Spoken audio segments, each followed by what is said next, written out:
কিন্তু ডালটা দেখে খারাপ লাগতেছে, কারণ তো মনটা খারাপ হয়ে গেল।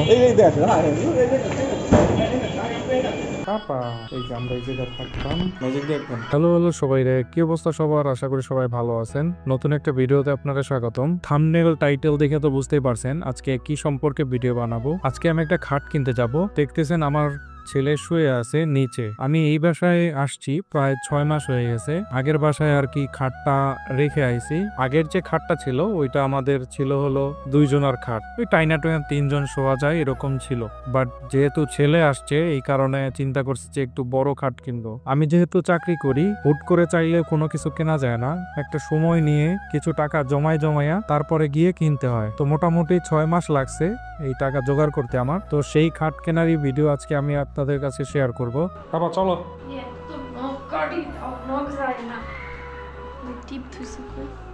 পাপার একটা টিপ দাও।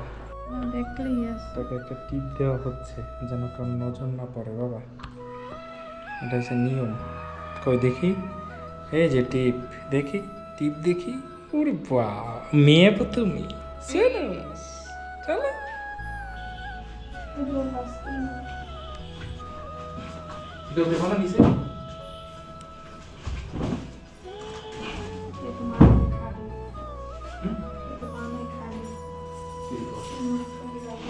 তো খাট কেনার আগে আমাদের যে তোষক টোষক আছে এগুলা সবকিছু গুছিয়ে রেখে গেলাম যেন খাটটা আইসার সাথে সাথে ঢুকাইতে পারি। প্রথম যখন ঢাকা আসছি তখন এত কিছু ছিল না। আমার মনে আছে যখন ঢাকা আসছি ছোট্ট একটা চিকুন রুমে ঘুমাইছি 2 জন, আমি আর আমার একটা মামা ছিল সে। তো আজকে আমি একটা মোটামুটি ফ্ল্যাট নিয়ে থাকতেছি, তারপরে দিন শেষে অনেকগুলা জিনিসপত্র হইছে আমার। এটা আসলে একদিনে হয় নাই, আস্তে আস্তে করে টাকা গুছাইয়া তারপরে কিনছি। সবকিছুর ভিতরে কষ্ট আছে আর সবকিছুর ভিতরে একটা আনন্দ উপভোগ করি যখন দেখি যে আমি আগে কি ছিলাম আর এখন আস্তে আস্তে করে জিনিসপত্র গড়তেছি। তো দিন শেষে আসলে অনেক ভালো লাগে। এরকম কার কার লাগে অবশ্যই কমেন্টস করে যায়েন। নিজের কষ্ট উপার্জিত টাকা যখন আপনি একটা জিনিস কিনবেন বা আপনার ঘরে একটা জিনিস আসবে তখন নিজের কাছেই অনেক ভালো লাগে। আর আমার বেবিটা এই নিচে থাকতে থাকতে দেখা যায় কি প্রায় অসুস্থ হয়ে যায়। তো এই জন্য প্ল্যান করছি যে খাটটা খুব তাড়াতাড়ি কিনে ফেলবো। আমি, আমার ছেলে এবং ছেলের মা এই 3 জনে আজকে যাব খাট কিনতে। আমি যেহেতু নিম্ন মধ্যবিত্ত আর একটা জিনিস কিনতে আমার টাকা গুছাইতে হয়, এই কারণে আমি কি করছি, গতকালকে আমি দোকান ঘুরে গেছি, 3-4টা দোকান সুন্দরভাবে দেখে গেছি যে আমি কোন জায়গা থেকে আমার টাকায় পোষায়, কোন জায়গা থেকে নিলে আমার খাটটা ভালো হয়। পয়সা উসুল টাইপের কার্যক্রম সব করে গেছি। আমার এত টাকা নাই যে আমি ইচ্ছা মতন গিয়ে খরচ করব।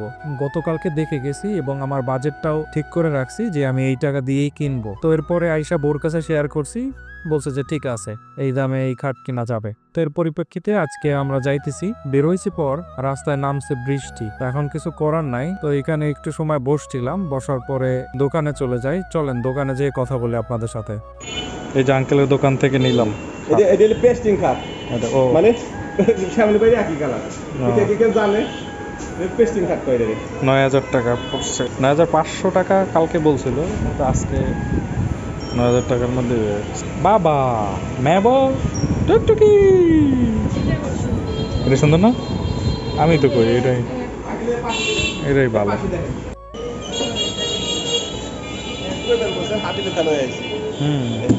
কিন্তু ডালটা দেখে খারাপ লাগতেছে, কারণ তো মনটা খারাপ হয়ে গেল।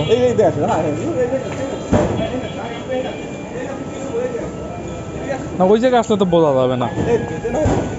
আলো তো বোঝা, এই তাই নাকি আলোর লেগে, ওটা আলোর লেগে।